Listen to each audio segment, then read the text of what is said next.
Em 21 de setembro de 2008, era lançado um OVA de Dragon Ball chamado O Retorno de Son Goku e seus amigos. Essa animação veio praticamente uma década depois do fim de Dragon Ball, uma reunião com os personagens principais que os fãs amam, junto com uma animação totalmente nova. Esse OVA serviu mais especificamente como um termômetro, para saber se realmente era viável voltar com um anime. E bom, nem precisava fazer um teste desses. De cara, eles viram que os fãs estavam sedentos por mais conteúdo, mas como qualquer empresa que visa sempre o lucro, eles tinham uma missão antes. Lançar uma continuação de um anime que acabou há mais de uma década não seria uma boa ideia aos olhos da Toei. Então, antes de continuar a história de Dragon Ball Z, eles teriam que conquistar um público mais jovem e ao mesmo tempo apresentar algo mais nostálgico para os fãs antigos. Então, foi aí que nasceu a ideia de Dragon Ball Kai.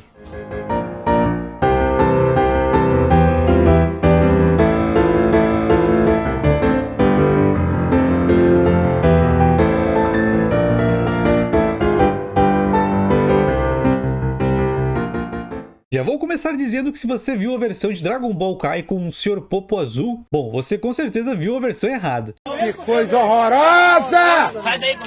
Olha que coisa horrorosa, eu vou parar de filmar que tá tudo errado! E essa animação que fica circulando por aí não é de Dragon Ball Kai. É uma animação especial chamada Dragon Ball Z Fukatsu no F Mirai Trunks, que se passa antes da saga do Goku Black. A remasterização de Dragon Ball Kai é algo bem mais sutil do que vemos nessa animação. Na realidade, muita gente não sabe a verdade sobre Dragon Ball Kai. O que esse anime significa para a franquia? Quais os motivos da existência dele? Por que ele foi tão odiado? Quais os segredos por trás dessa obra? Anime esse que passou até por escândalos de plágio na sua produção. Então nesse vídeo você irá conhecer de uma vez por todas a verdade sobre Dragon Ball Kai.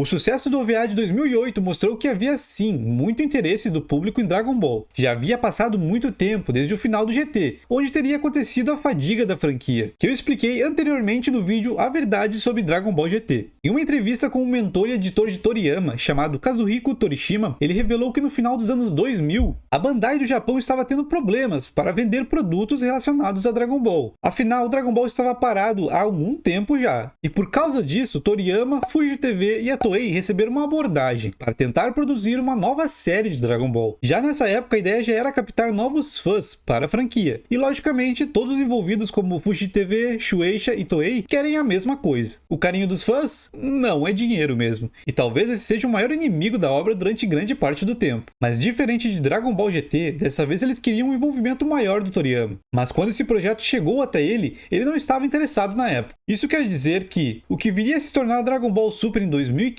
já vinha sendo discutido há mais ou menos 5 anos antes. O Toriyama voltou para escrever O Retorno de Goku e seus amigos, mas ele continuava sem o interesse de produzir uma nova série. Na época, a Fuji TV, que transmitiu Dragon Ball por muitos anos, precisava desesperadamente de um programa de sucesso, para o seu horário nobre de domingo de manhã no Japão. Isso aliado ao fato de que precisava comemorar os 20 anos de Dragon Ball. Em 5 de abril de 2009, quando Dragon Ball Kai estreou, a obra estava completando seus 20 anos, o aniversário de uma obra que começou lá em 1989. Como na época o Toriyama não estava interessado em dar continuidade na história, o jeito era revisitar o passado. Em 2009, reprises de Dragon Ball Z foram exibidas nos domingos de manhã. Era exibido com outra obra de sucesso, chamado One Piece. Mas isso acabou não funcionando muito bem por alguns motivos. E o principal deles é a tecnologia, já que de 1999 para 2009 tivemos muitas mudanças. A tecnologia já estava ficando completamente diferente daquela época. Em 99 ninguém tinha TVs widescreen, TVs de alta resolução, e sim aquela TV gigante de tubo ou uma um pouco menor. Por causa desse motivo, todos os programas de TV daquela época eram em formato de 4:3, com exceção dos filmes, que por causa da tela de cinema você poderia encontrar em widescreen. Já no final dos anos 2000, as TVs de tela plana estavam cada vez se popularizando mais, e a cada ano a tela estava maior e a resolução ficando melhor. E quando menos percebemos, toda a casa já tinha sua TV de tela plana, então algo precisava ser feito para preservar essa obra nas televisões novas. Mas esse não era o único problema. As gravações de áudio originais de Dragon Ball Z foram simplesmente descartadas. Isso porque porque os áudios de Dragon Ball não soavam bem na nova tecnologia. Eles não eram claros e nítidos, e não combinavam nada com a animação remasterizada. Uma das maiores reclamações de Dragon Ball Z era que ele era muito longo e tinha muitos fillers. Levando todas as informações em consideração, eles entenderam que apenas exibir os episódios de Dragon Ball Z não seria algo especial o suficiente, e fazer uma animação completamente do zero iria exigir muito dinheiro, um dinheiro que eles não estavam dispostos a investir. Então, foi aí que a ideia de Dragon Ball Kai começou a se concretizar. A ideia era fazer um remaster, e não um remake. E como exatamente eles fariam isso? Eles utilizaram a raiz da animação original de Dragon Ball Z, e por meio da tecnologia eles remasterizaram tudo digitalmente, para assim poderem ser exibidos em televisões de alta definição. Mas eles também acabaram redesenhando algumas coisas para tornar mais limpo a animação. Eles tiveram que redesenhar algumas coisas para poder passar nas TVs widescreen, para que não precisasse cortar alguma parte da cena. Imagina assistir o anime com a imagem toda esticada. Bom, na verdade eles até cortaram uma coisinha ou outra, ou mudaram o ângulo da cena, mas em geral eles arrumaram bem para não ficar estranho. Então eles tiveram que ajustar os frames, redesenhar algumas coisas, todo o necessário para que pudesse passar o anime nas telas grandes, sem cortar muita coisa. Existiu toda uma renovação para parecer um novo show, uma forma diferente de se assistir Dragon Ball. Esse processo também pode ser chamado de reformatação. Eles chegaram até a se referir nessa versão como o corte definitivo de Akira Toriyama. Isso porque eles diziam que o anime não tinha fillers e preenchimentos de coisas que não estavam no mangá. Mas isso não é completamente verdade. Isso porque temos algumas coisas que não estão no mangá, como por exemplo o personagem filler Gregory, que não existe no mangá e eles mantiveram no Kai. Mas tudo bem, ele nem acaba impactando tanto assim na história, sem falar que daria uma trabalheira para tirar ele de todas as cenas. Nessa versão ainda temos alguns fillers, mas de fato eles foram reduzidos. Mas não se tratam apenas de fillers. Algumas cenas foram cortadas, outras movidas de lugar, e algumas foram muito aceleradas, o que acabou deixando a série num ritmo bem mais rápido do que Dragon Ball Z. Arcos inteiros de fillers foram removidos, como por exemplo o arco de Garlic Jr. e o arco da falsa Namek, e episódios como o do Goku e do Piccolo tentando tirar a carteira de motorista. Para noções de comparação, Dragon Ball Z teve 291 episódios, e Dragon Ball Kai teve 167 episódios, contando os capítulos finais. Isso foi feito não só para manter a originalidade do mangá de Akira, como também para manter a atenção das crianças com mais ação. As crianças de 2009 já tinham um período de atenção menor, as coisas teriam que ser cada vez mais rápidas. Como citado anteriormente, quando se trata do áudio, Dragon Ball Kai teve que ser totalmente reformulado. O elenco original do Japão teve que voltar e regravar tudo de novo para Dragon Ball Kai, onde algumas falas acabaram sendo alteradas. Mas infelizmente não foi todo o elenco que conseguiu voltar. Isso porque alguns já tinham falecido e outros se aposentaram, mas grande parte do elenco original estava lá. Além dos áudios refeitos, tivemos uma coisa que não agradou muitos fãs. A trilha sonora do anime também foi refeita, uma trilha totalmente nova feita por Keiji Yamamoto. Guardem esse nome, pois ele é meio polêmico. Provavelmente houve essa mudança de compositor, porque o compositor de Dragon Ball Z, o Kikuchi, supostamente estaria aposentado há algum tempo. E ele foi responsável por grandes composições da obra, que hoje em dia estão até em sinfonias, como por exemplo a trilha sonora do Sacrifício de Vegeta. Mas infelizmente, em 29 de abril de 2021, ele faleceu de pneumonia aos 89 anos. Em 20 de março de 2009, aconteceu um evento especial de Dragon Ball em Tóquio, onde foi revelado que a nova versão do anime teria outra abertura com uma música nova. E dessa vez não teríamos a presença do Kageyama, o cantor de Xalá Rexalá. Ao invés disso, eles trouxeram o Takayoshi Tanimoto. Já no Brasil, quem cantou a abertura foi o Rod Rossi, e ele mandou bem demais. As aberturas, encerramentos e aquelas animações de intervalo foram as únicas coisas que realmente foram feitas do zero no anime. Essa nova versão de Dragon Ball permitiu a Toei consertar alguns erros cometidos, como por exemplo o cabelo vermelho do Vegeta no começo do anime. Caso você não saiba, esse cabelo vermelho foi um erro de produção, então eles consertaram isso dando desde o começo a paleta de cores correta para o Vegeta.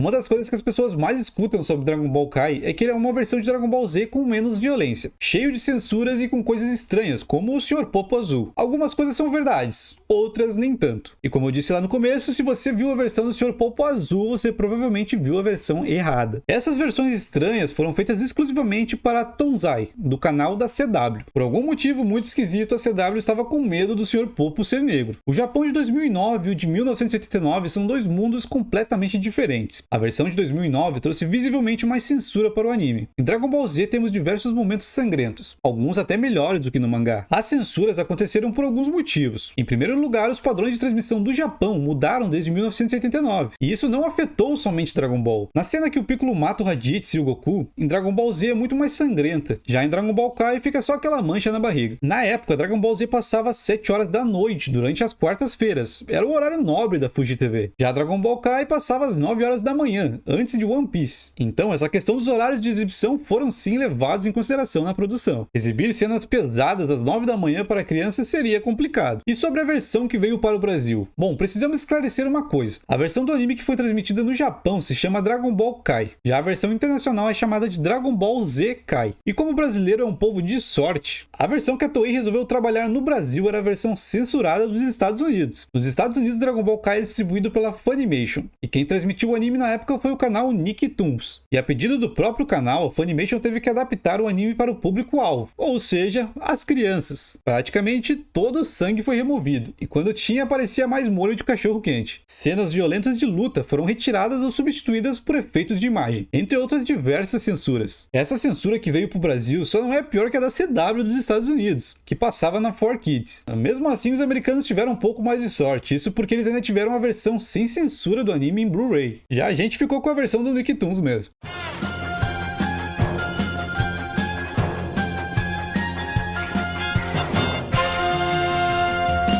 A dublagem foi uma das coisas que mais incomodaram os fãs brasileiros. Isso porque não foram todos os dubladores que retornaram para dublar a versão do Brasil. Por exemplo, em Dragon Ball Kai não temos o Alfredo Rolo, que é dublador do Vegeta, e nem o Carlos Campanile, que dubla o Freeza. A Toei, ao invés de escolher o estúdio Alamo para dublar a série, optou pelo estúdio BKS. O estúdio até tentou trazer os dubladores antigos, mas alguns não aceitaram. Esse estúdio não parece ter uma boa relação com os dubladores. Se liga só na declaração do dublador do Goku, Wendel Bezerra, que, pasmem, quase acabou não dublando o Goku também. Eu estou muito triste e chateado com tudo o que está acontecendo. Eu sou fã de Dragon Ball e adoro dublar o Goku, mas não posso colocar tudo isso acima de valores morais e convicções profissionais em que eu acredito e aprendi desde criança. Eles chegaram a me passar a escala para dublar o Goku e eu tinha aceitado, mas depois pensei muito e achei que não podia fazer isso com ninguém. Aí liguei para a BKS e disse que não iria fazer mais, e se quisessem passar o personagem para outra pessoa ou abrir teste, não teria problema. Se fosse uma série nova, certamente eles não me chamariam, e quem não me prestigia,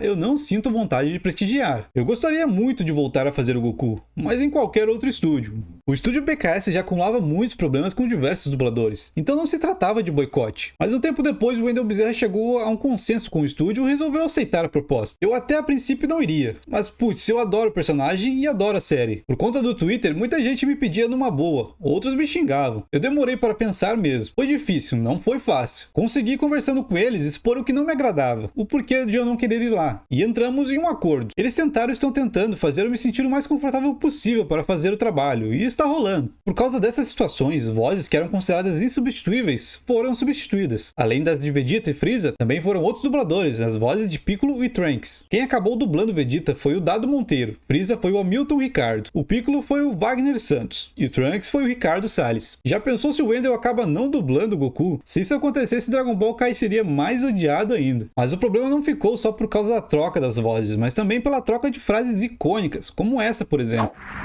Afinal, quanto é o poder de luta do Kakaroto? É superior a 8.000! Superior a 8.000!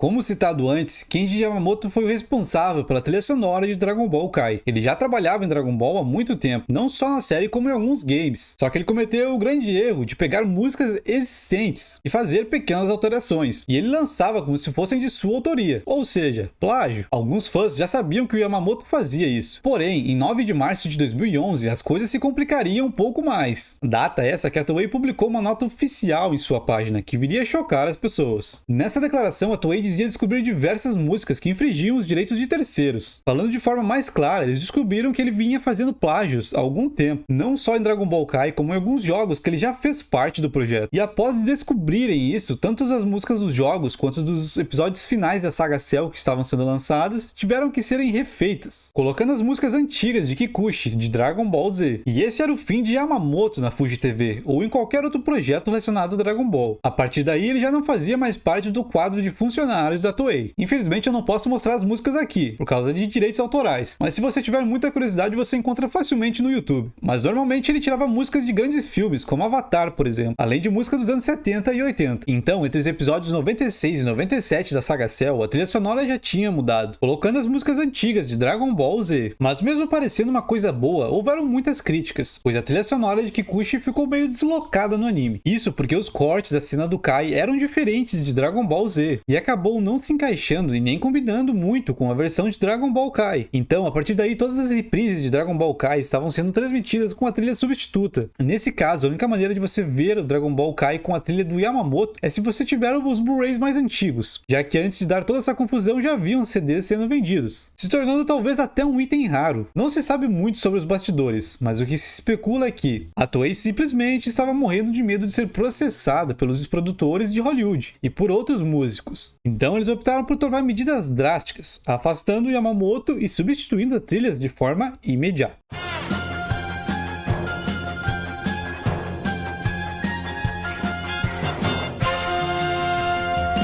A versão intitulada somente como Dragon Ball Kai teve 98 episódios produzidos, que tem seu encerramento no Arco do Céu. Mas por que a saga Buu não foi adaptada de forma imediata, digamos assim? Quais os motivos que levaram Dragon Ball Kai meio que se encerrar temporariamente depois do Arco do Céu? Muitos argumentam de que o motivo era a baixa classificação da série, mas a classificação média da série era de 9.4 pontos, onde o maior episódio alcançou 12.3 pontos, e o mais baixo, 6.4 pontos. Mas como debatemos no vídeo A Verdade sobre Dragon Ball GT, mais especificamente no Japão, o sucesso de uma obra não está atrelado necessariamente aos pontos de Ibope. Existem outros fatores que influenciam no sucesso de uma obra, como por exemplo a venda de produtos e mangás, e Dragon Ball Kai já não estava correspondendo à expectativa das empresas envolvidas. Ou seja, Bandai, Fuji TV, Shueisha e a Toei, todas elas se beneficiam do sucesso de Dragon Ball. E se os produtos não estão mais interessando o público, para eles é um grande motivo para parar tudo e pensar em outra coisa, pois o projeto foi considerado um fracasso. O planejamento inicial era para a série ter 98 episódios, mas você sabia que o episódio 98 nunca foi exibido no Japão naquela época? Isso porque bem nesse período estavam acontecendo alguns desastres naturais, um terremoto seguido de tsunami. Então, devido à cobertura dos acontecimentos, o episódio não foi exibido na data. Os fãs tiveram que assistir no Blu-ray mesmo. Embora Dragon Ball Kai não tenha saído como esperado, apresentando diversos problemas, talvez o objetivo principal da obra tenha sim sido alcançado, que era trazer os fãs mais jovens para a franquia e manter a série nas telinhas por mais tempo e com uma versão mais atualizada. Talvez você esteja se perguntando, mas e a saga Buu, não vai falar dela? A saga Buu foi adaptada e o anime foi lançado em 2017, com o nome de Dragon Ball Kai The Final Chapters. Nessa versão, a única diferença é que eles arrumaram algumas coisas, trouxeram alguns dubladores de volta, a animação veio um pouco melhor. Ela basicamente foi uma versão um pouquinho melhorada, onde eles corrigiram alguns erros. Mas enfim, espero que vocês tenham gostado de todas as informações por trás de Dragon Ball Kai. A verdadeira história, a verdade sobre Dragon Ball Kai. E se você chegou até o final desse vídeo, muito obrigado mesmo. Não esqueça de conferir os vídeos que estão aparecendo aí na tela. E claro, deixe seu like e se inscreva para dar aquela força. Valeu e até o próximo vídeo.